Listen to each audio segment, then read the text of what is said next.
जय हिंद दोस्तों, स्वागत है आपका मेरे YouTube channel study with Prabhakar Singh. जैसा कि आप सबने देखा, हमने अपने लास्ट के लेक्चर में हमने देखा था कि कैसे यूएस और ईरान जो एक समय पर बहुत ही अच्छे मित्र हुआ करते थे, कौन सी ऐसी घटनाएं घटी जो उनकी मित्रता वर्तमान की इस कंडीशन पर आकर पहुंच गई कि आज पूरा विश्व उनकी दुश्मनी के कारण डिस्टर्ब हो रखा है। पुरानी लेक्चर में हमने देखा 1953 की कोई घटना थी, ऑपरेशन एजेक्स। हमने देखा कि किस प्रकार से अमेरिका के साथ साथ यूरोप, ब्रिटेन, ये सारे देश उसमें इन्वॉल्व रहे और इन्होंने अपने हितों को पूरा करने के लिए, अपने इंटरेस्ट को फुलफिल करने के लिए किस तरीके से मिडिल ईस्ट को आज के वर्तमान इस संघर्ष की खाई में जाकर के उसको खड़ा कर दिया। ठीक है दोस्तों, आज के इस सेशन में हम डिस्कशन करेंगे कि मिडिल ईस्ट में जो महायुद्ध चल रहा है, क्या वास्तव में अमेरिकी राष्ट्रपति डोनाल्ड ट्रंप पगला गए हैं? जिस तरीके से वो बातें कह रहे हैं, जिस तरीके से उन्होंने ईरान के समक्ष शर्तें रखी, जिस तरीके से पाकिस्तान को इस मामले में मध्यस्थ के रूप में देखा जा रहा है, पाकिस्तान ने रीच किया, अप्रोच किया और अमेरिका हामी भर रहा है, तो आप समझ सकते हैं कि किस तरीके से पाकिस्तान जैसा देश यदि मध्यस्थता करेगा तो किस प्रकार की शांति वार्ता हो पाएगी, सोचने का विषय है। क्या ईरान पर परमाणु हमला होने वाला है? क्या अमेरिका का अगला कदम ये होने वाला है कि वो ईरान पर परमाणु हमला करेगा? आइए जानते हैं इसके बारे में कि वास्तविकता क्या है, बैकग्राउंड इसका समझते हैं। 28 फरवरी 2026 को अमेरिका और इजराइल द्वारा ईरान पर बड़े पैमाने पर हवाई हमले किए गए। इन हमलों में ईरान के परमाणु ठिकानों, सैन्य ठिकानों, शीर्ष नेतृत्व जैसे खामनेई को निशाना बनाया गया। इस पूरी घटना के पीछे अमेरिका का हिडन एजेंडा क्या था? तो अमेरिका का जो घोषित उद्देश्य था वो ये था कि परमाणु कार्यक्रम रोका जाए। किसका? ईरान का। मिसाइल क्षमता समाप्त कर दी जाए। किसकी? ईरान की। जैसा कि लास्ट सेशन मैंने आपको बताया था कि कैसे ईरान ने अमेरिका और यूरोप के इस भ्रम को तोड़ दिया जब उसने अपने क्षेत्र से लगभग 4000 किलोमीटर दूर डियागो गार्सिया, जो कि ब्रिटेन का एक द्वीप है, जिसको ब्रिटेन ने अमेरिका को दे रखा है और अमेरिका ने वहां पे एक मिलिट्री बेस बनाया हुआ है, एक सैन्य ठिकाना बनाया हुआ है, उस सैन्य ठिकाने को डियागो गार्सिया नामक द्वीप जो है, जो कि हिंद महासागर में स्थित है, इंडियन ओशन में स्थित है, उसको जब ईरान ने निशाना बनाया तो पूरा यूरोप डिस्टर्ब हो गया, अमेरिका डिस्टर्ब हो गया। सबको लगा कि ईरान की जो मिसाइल की क्षमता है, जो रेंज है, वो 1500 से 2000 किलोमीटर तक सीमित नहीं बल्कि 4000 किलोमीटर की उसकी रेंज है, जिसकी वजह से पूरा यूरोप डिस्टर्ब हो गया। मिसाइल क्षमता समाप्त करना, रिजीम चेंज, शासन परिवर्तन। मैंने आपको बताया था 1953 की जो घटना घटी थी ऑपरेशन एजेक्स, जिसमें क्या किया गया था, वहां पर भी रिजीम चेंज करी गई थी। ठीक, चुनी हुई सरकार को उसका तख्ता पलट कर दिया गया और वहां पर एक अपने पपेट को बैठा दिया गया। किसके द्वारा? अमेरिका और ब्रिटेन के द्वारा, ताकि उनके हित जो थे, जो उनके छुपे हुए हिडन इंटरेस्ट थे, वो उस मिडिल ईस्ट में फुलफिल किए जा सके। अब इसका विश्लेषण यह है दोस्तों कि यह सिर्फ एक सैन्य युद्ध नहीं है। जो वर्तमान में आप देख रहे हैं मिडिल ईस्ट में जो घटनाक्रम चल रहा है, ये केवल एक सैन्य युद्ध नहीं है। इसको सैन्य युद्ध तक सीमित मत रखिए, बल्कि जियो पॉलिटिकल पावर रीसेट है। क्या है दोस्तों? ये एक पावर रीसेट है। जिस प्रकार से आपने देखा कि जब हमारा प्रथम विश्व युद्ध से द्वितीय विश्व युद्ध के बीच का जो दौर था, जिसको शीत युद्ध का दौर कहा जाता है, दुनिया दो ध्रुवों में बटी हुई थी, बाइपोलर वर्ल्ड ऑर्डर बना हुआ था। और 1991 में जैसे ही रशिया का पतन होता है, यूएसएसआर का पतन होता है और वो 17 अलग देशों में विभाजित हो जाता है और दुनिया फिर से एक ध्रुवीय व्यवस्था में आ जाती है और दुनिया का एकमात्र जो नियंत्रणकर्ता बनकर उभरता है वो कौन? अमेरिका। तो अमेरिका चाहता है कि वही व्यवस्था एक बार फिर से स्थापित हो और नया एक जियो पॉलिटिकल पावर रीसेट स्टेब्लिश हो, जो हर क्षेत्र में एक अलग अलग पावर सेंटर्स बनते जा रहे हैं, उनको डिस्ट्रॉय किया जाए और फिर से यूएस की वही हेजेमनी वर्ल्ड वाइड क्रिएट करी जाए। और अमेरिकी राष्ट्रपति डोनाल्ड ट्रंप ने अपने चुनाव के दौरान एक नारा भी दिया था, मागा का। मागा मतलब मेक अमेरिका ग्रेट अगेन। तो उनके दिमाग में जो एक उनका जो एक फितूर चल रहा है कि अमेरिका को फिर से ग्रेट बनाने का। लेकिन सोचने वाली बात है दोस्तों, क्या यही एक तरीका है ग्रेट बनाने का? क्या इन्हीं सब रास्तों पर चलकर अमेरिकी राष्ट्रपति डोनाल्ड ट्रंप को लगता है कि उनको शांति का नोबेल पुरस्कार मिल जाएगा? सोचिए। तो इस तरीके से डोनाल्ड ट्रंप ने पूरी व्यवस्था को डिस्टर्ब किया हुआ है, अटैक पे अटैक होते चले जा रहे हैं। देख रहे हैं आप किस तरीके से वहां की जो आम जनमानस है उसको कितनी समस्या हो रही होगी। ठीक है दोस्तों, ड्रोन अटैक हो रहे हैं, लगातार अटैक हो रहे हैं, ये नहीं कि एक बार अटैक हो गया रुक गया। स्टेट ऑफ हॉर्मुज जो चर्चा में था, मैंने आपको बताया, ये स्टेट ऑफ हॉर्मुज है दोस्तों। और इसी स्टेट ऑफ हॉर्मुज पर नियंत्रण को लेकर के ईरान और अमेरिका में टसल चल रहा है। ईरान कह रहा है कि स्टेट ऑफ हॉर्मुज पर कंप्लीट नियंत्रण ईरान का होगा और अमेरिका इस कंप्लीट कंट्रोल को एक्सेप्ट नहीं कर रहा है। ठीक है दोस्तों, और स्टेट ऑफ हॉर्मुज से मैंने आपको बताया था कि पूरे वर्ल्ड का लगभग 20% जो ट्रेड होता है, इंटरनेशनल ट्रेड होता है, वो स्टेट ऑफ हॉर्मुज के माध्यम से होता है। तो एक बहुत बड़ी मात्रा में ट्रेड यहां से होता है दोस्तों, जो कि डिस्टर्ब हो रहा है। वर्तमान की ग्राउंड रियलिटी की अगर हम बात करें मार्च 2026 में, तो US military deployment middle east में कहां पर है आप देख सकते हैं। देख रहे हैं ये छोटी छोटी शिप, वॉरशिप्स दिख रही हैं आपको, एरोप्लेन्स दिख रहे हैं। यहाँ पे ये यूएसएस, ये अलग अलग अब्राहम लिंकन, और ये अलग अलग यूएसएस माइकल मर्फी, यूएसएस स्प्रुएंस, ये सबमरीन अलग अलग देख रहे हैं आप, ये किस तरीके से इन्होंने डिप्लॉय किए हुए हैं। USS Lincoln aircraft carrier air wing, जिसमें FA-18EF super hornet, EA-18G, E-2D Hawkeye early warning aircraft, CMV-22B Osprey, MH-60RS attack helicopter, ये सारे इन्होंने किए हुए हैं। फेब 16 को इन्होंने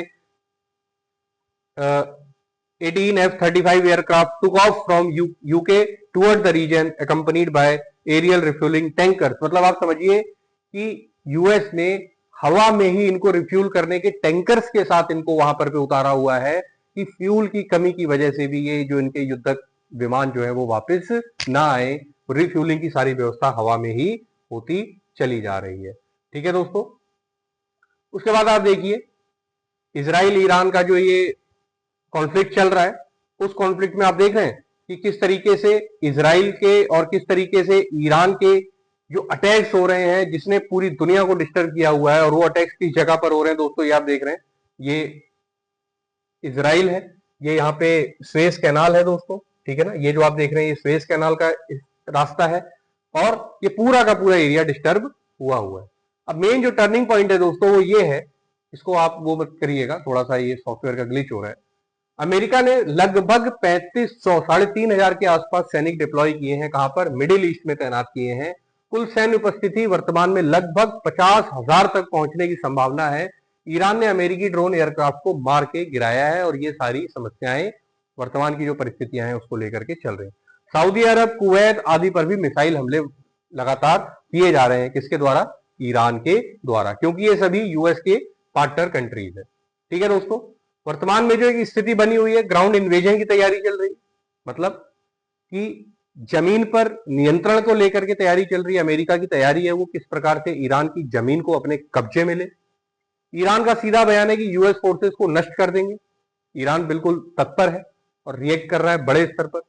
युद्ध जो है air war, full scale war की ओर बढ़ रहा है। पहले युद्ध एयर वॉर से स्टार्ट हुआ था दोस्तों, अब ये युद्ध एयर वॉर से ही फुल स्केल वॉर की तरफ आगे बढ़ रहा है, जिसमें लगभग बड़ी संख्या में देश शामिल हो रहे हैं। मिडिल ईस्ट के लगभग सारे ही देश इस युद्ध से प्रभावित हैं, और कहीं ना कहीं पूरे विश्व में डिस्टरबेंस बना हुआ है।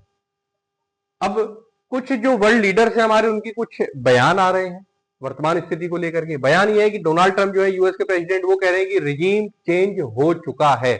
वो इस बात को मान चुके हैं कि ईरान हार गया है, और ईरान की जो प्रशासनिक व्यवस्था थी, जो प्रशासनिक तंत्र था, वो लगभग खत्म हो चुका है, और वहां पे एक नई व्यवस्था, नई रिजीम स्टैब्लिश हो गई है।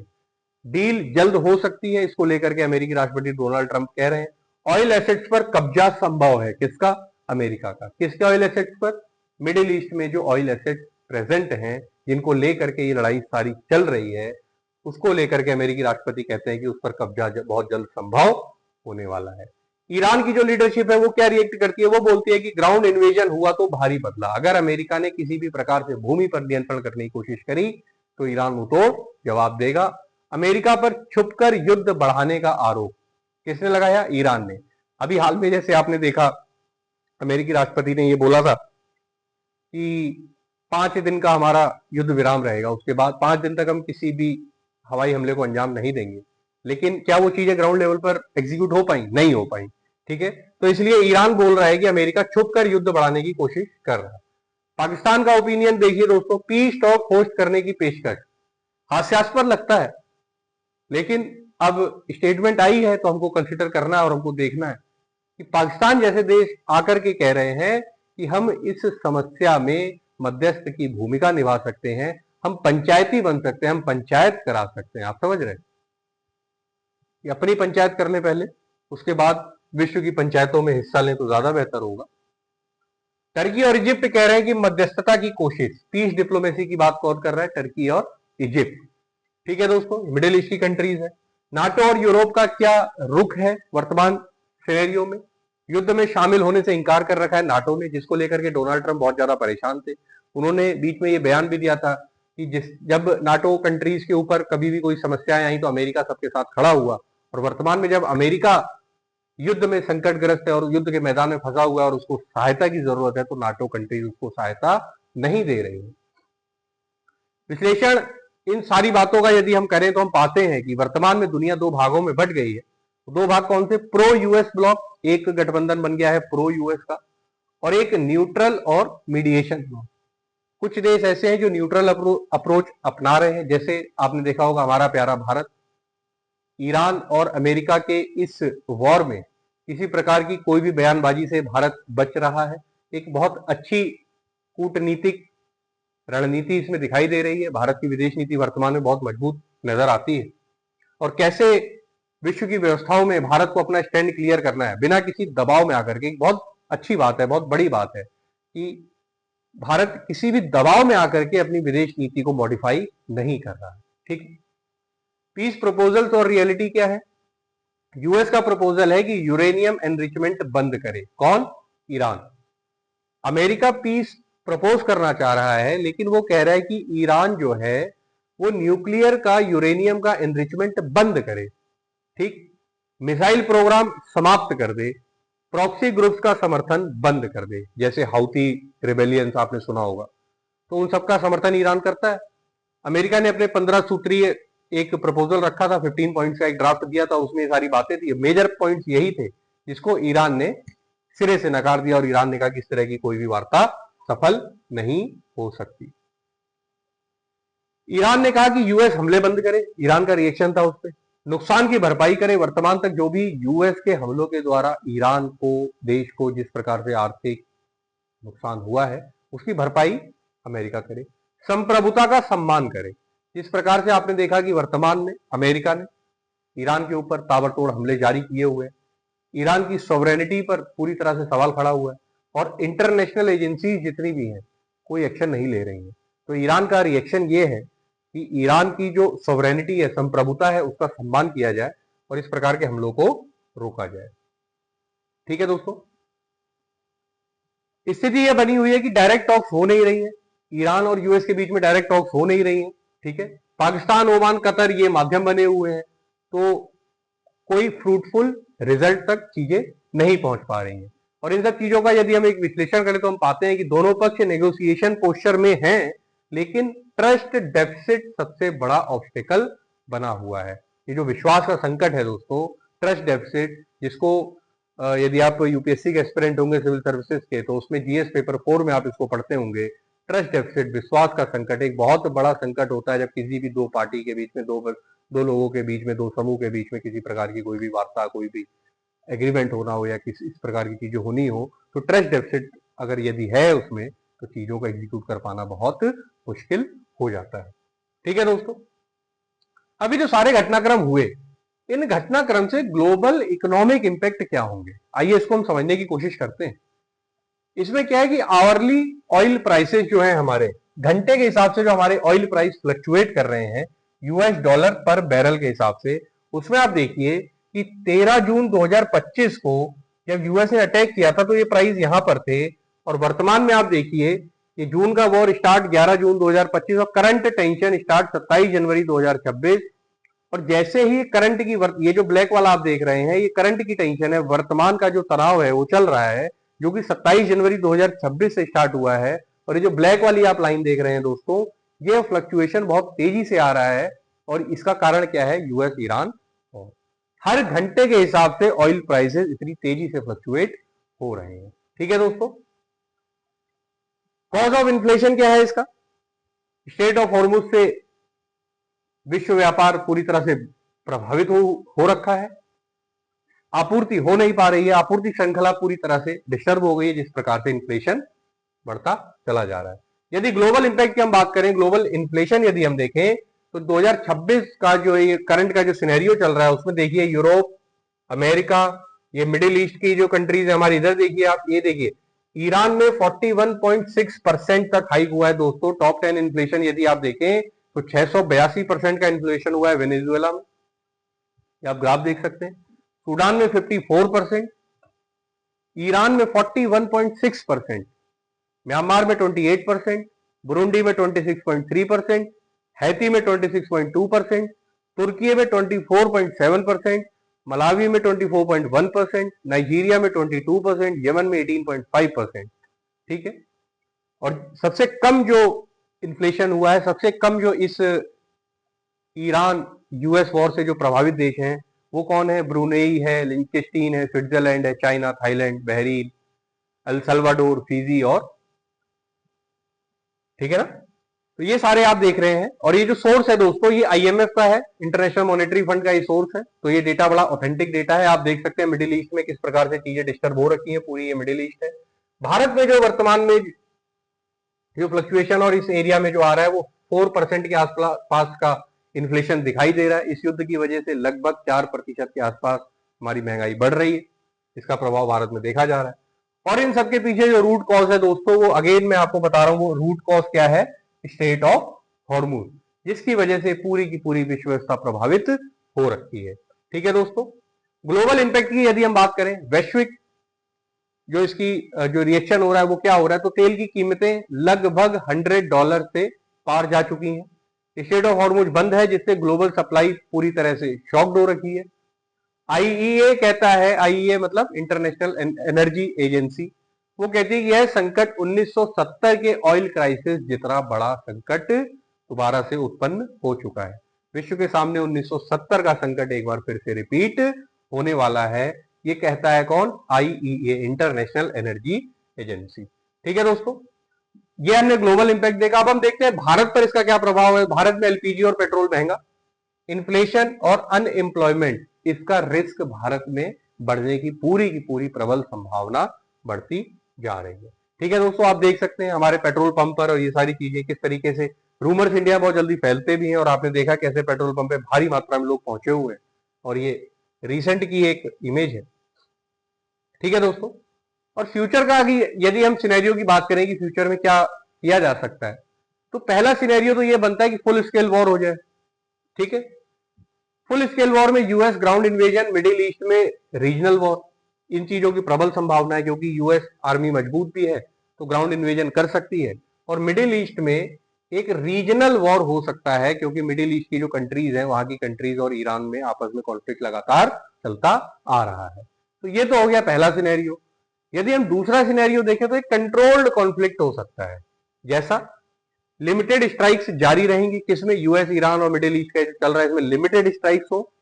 प्रॉक्सी वॉर मॉडल, जैसा कि आज तक चलता आ रहा है, कुछ समूहों को वो देश आंतरिक रूप से समर्थन करते हैं और वो समूह दूसरे देशों में जाकर के डिस्टरबेंस क्रिएट करते हैं, और इसी मॉडल को कहा जाता है प्रॉक्सी वॉर मॉडल, जिसमें कोई भी कंट्री डायरेक्ट इन्वॉल्व नहीं होती है, बल्कि किसी ना किसी को मोहरा बना करके उनके ऊपर फंडिंग करती है और उनको दूसरे देशों में बेचती है कि वहां जाकर के उस देश को डिस्टर्ब करने का काम करें। इसको बोलते हैं प्रॉक्सी वॉर।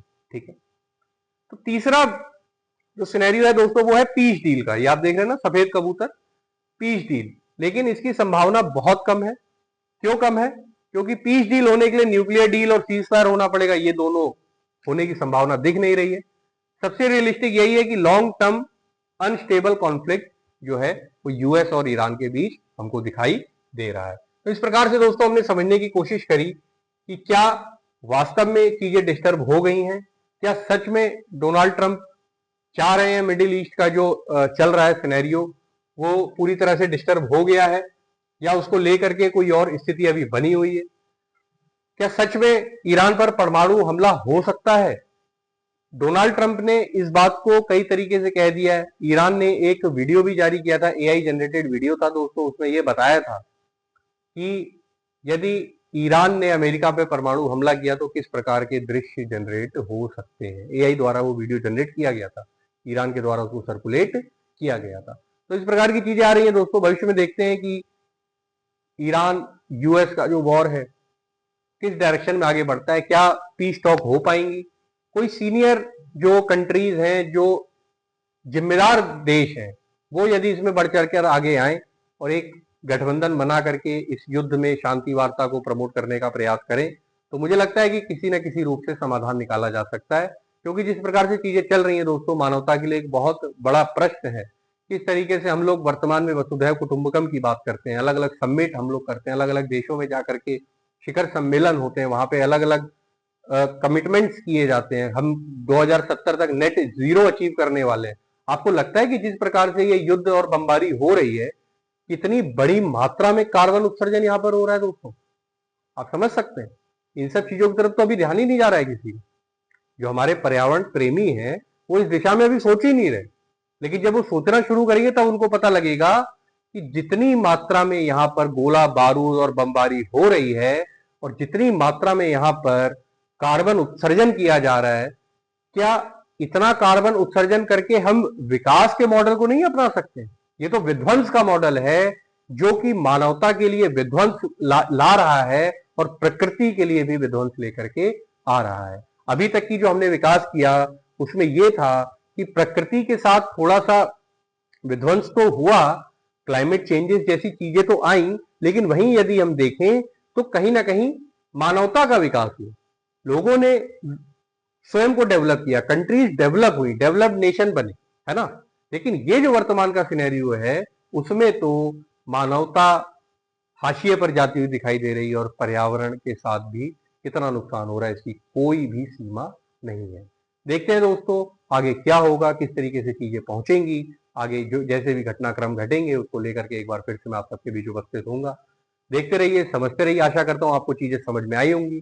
जिन्होंने सब्सक्राइब नहीं किया उनसे रिक्वेस्ट है कि आप लोग सब्सक्राइब करिए, शेयर करिए, कमेंट करिए। कोई और चीजें जैसे बेहतर हो सकेंगी उसको करने का मैं पूरा प्रयास करूंगा। जय हिंद, जय भारत।